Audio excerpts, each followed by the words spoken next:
How you doing, everyone? It's Kevin, and I'm back at my favorite mushroom picking spot for the Chanterelle mushrooms. Every year I have to come here and get the mushrooms. They're really good mushroom. So we're going to be doing another recipe with the mushrooms, and we're going to be picking them, and I'll show you what they look like and show you how to tell that you got a Chanterelle mushroom. So check it out. This orange all over the ground is Chanterelle mushrooms, and they did so good this year. Look at them. They're just everywhere. As far as you can see, Chanterelle mushrooms. I hope I'm pronouncing that right, but I'll put the spelling up on the screen so you know for sure what they're called. But these guys have really taken off. They're just everywhere. Everywhere you look. There's hundreds, thousands of them.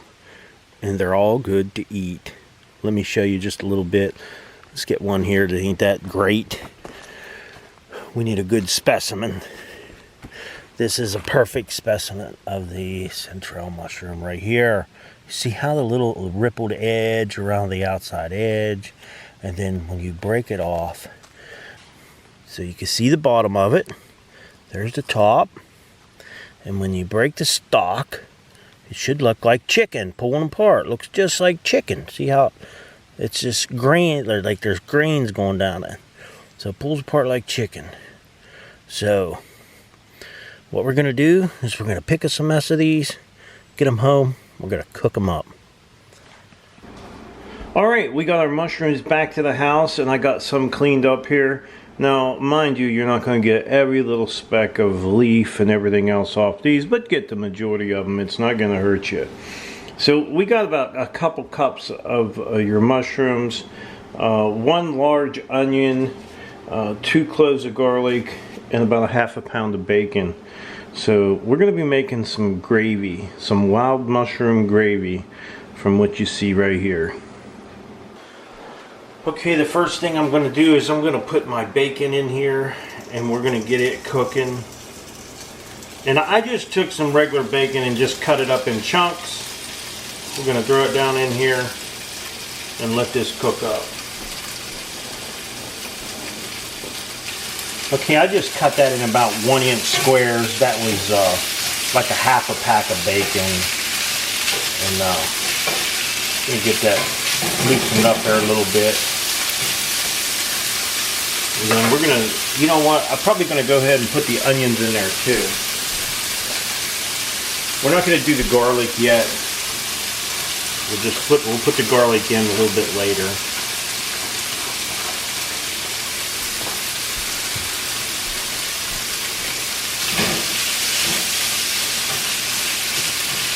We'll let that bacon and the onions brown up a little bit. Alright, now our bacon's browning up there pretty good. Now, if you would like to have your bacon a little darker, you could actually put the bacon in before you do the onions. And because the onions are getting pretty good, but I don't like real crispy bacon. So right now, I'm going to add a considerably amount of butter, a good chunk of butter in there. Now that's up to you. You put however much butter you want, but I'd say at least maybe a 1/4 cup, and then put your garlic in. Now we got the garlic in there and the butter. I'm going to grab my mushrooms, and we're going to put the mushrooms down in here. Now it looks like a lot of mushrooms, but they're going to shrink up. So we're going to turn the heat down on low, and we're going to let this sit here and cook real slow. We've got some good butter in there now.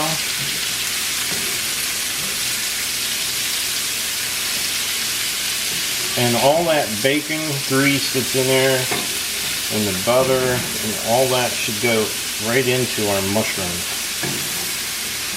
So we're just going to let that on low heat, nice low heat, and let it sit there and cook for a while. As you can see, just a couple of minutes in there, how much the mushrooms actually cook down. They cook down a lot. So we're just going to let them cook till they get good and done. and all these juices kind of combine together.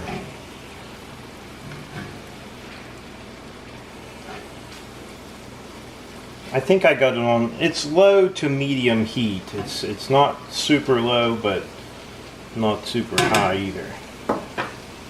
Okay, I'm just going to add some pepper in this.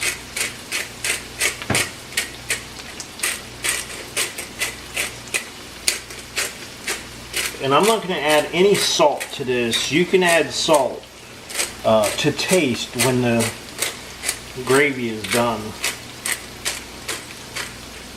You don't want to get too much salt in there, because don't forget, you put butter in there and you got bacon in there. So you may end up with it too salty, and you sure wouldn't want it too salty. Alright, this has been cooking for about 10 minutes now, and I do have the heat on low. I went from medium down to low heat, and I'm just making sure everything's good and done. The mushrooms are good and done, and oh my, I just tasted one, and it had taken on all the flavor of the bacon and the butter and the garlic and the onion. So good. So just a couple more minutes here, and we're going to add about a 1/3 cup of flour in this, and then we're going to cook it for a couple minutes. So let's give this a few more minutes, and then we'll be right back.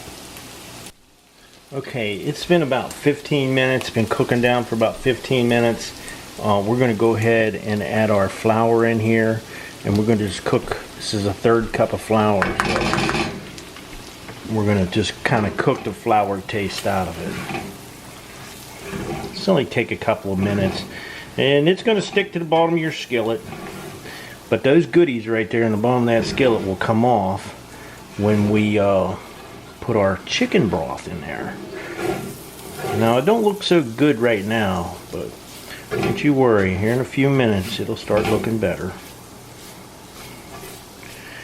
Just gonna try to get all that flour cooked out of there.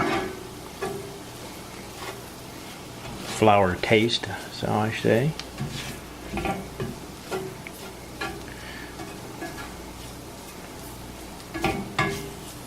Okay, we're just going to let that sit there for a few minutes, and we'll keep stirring it. Alright, it's been a couple of minutes. Now I'm just going to add 4 cups of chicken broth. And then we're going to turn the heat back up. We're going to get it nice and high now, because we want this to cook again. That was the first 2 cups. This is the second 2 cups. And we got that on high heat. And we're just going to go ahead and stir this real slow. And we're going to let this cook for a little while. It's going to start getting thick. And you want to make sure you take your spatula. Anything scrape the bottom of that pan. Anything stuck to that pan. We want them goodies off the bottom of there. Alright, we got 2 cans of broth in there and 1/3 cup of flour. So we're just going to let this sit here and cook for a little bit, and it'll start to thicken up on us. Okay, now that thing's coming to a pretty good boil there, we're going to turn the heat back down just to like a simmer. Okay, this is at the point where if it depends on how thick you want your gravy. Now, I could let this sit here and simmer, and it'll just keep reducing, and it'll get thicker and thicker. Now, Julie made some biscuits earlier, so I'm going to pour this over some biscuits, but you could also use bread. You could pour this over bread. And if I had some good Kluski noodles right now, I'd just make me some noodles and just pour that right over the top of them, and I'd have some really good noodles, I'm sure. But like I said, you can let this thicken up just about as thick as you want it. But I mean, I kind of like mine thick. I think this is actually getting to where it's looking pretty good. I mean, that looks pretty good to me. So we're going to go ahead and get us a plate set up. Now, like I said, you can let this sit here and simmer half a day, and it'll just keep reducing and reducing down to where, you know, it gets thicker. Okay, here's our wild mushroom gravy over biscuits. Now, I didn't put any salt at all in this because in the butter and in the bacon you had salt. The only thing I added to it was basically what you've seen and some pepper. And the mushrooms are so tender. The mushroom is so good. You guys would love the mushroom.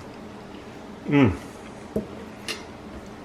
mushroom actually takes all the taste of the bacon and the butter and the garlic and the onion. It's all in that mushroom. Very, very good. Well, I'd like to tell everybody thanks for watching my video. Don't forget to subscribe, leave me thumbs up, thumbs down, or comment if you'd like. And yeah, click that little bell down there so you get them alerts when I post another video. Till next time.